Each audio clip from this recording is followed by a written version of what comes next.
நிறைய பேருக்கு பேசும்போது ஒரு பேட் ஸ்மெல், பேட் பிரீத் வருதுன்னு சொல்லுவாங்க. இதனால கான்பிடன்ட் லெவலே குறைஞ்ச மாதிரி ஃபீல் பண்ணுவீங்க. கவலையே வேண்டாம். என்னென்ன பண்ணலான்றத பார்க்கலாம். இதற்கு பெஸ்ட் சித்தா மெடிசன்ஸ் என்னன்றதும் நம்ம தெரிஞ்சுக்கலாம். பொதுவா அல்சர் இருக்கா?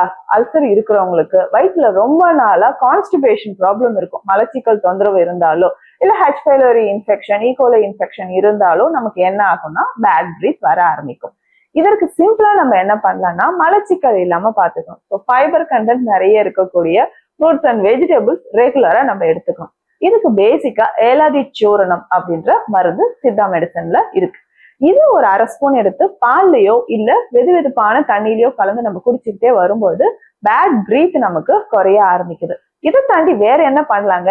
ஏலக்காய் பெஸ்ட் சொல்யூஷன். ஏலக்காய் தான். டெய்லி காலையில ஒரு முழு ஏலக்காய வாயில வச்சு நம்ம சவைச்சுக்கிட்டே வரணும். அப்படி இல்லைன்னா வெற்றிலையோட ஒரு ஏலக்காய் வச்சு நல்லா மடிச்சு வாயில வச்சு நீங்க மென்னுகிட்டே வந்தீங்கன்னா கொஞ்சம் கொஞ்சமா நமக்கு அல்சர் கம்ப்ளைண்ட் குறையும். வயிறு கட் ஹெல்த்துக்கு இது ரொம்ப ரொம்ப நல்லது. கண்டிப்பா ட்ரை பண்ணி பாருங்க. பேட் பிரீத் உங்களுக்கு குறைய ஆரம்பிக்கும். நம்புங்கள், நலம் பெறுங்க. நன்றி.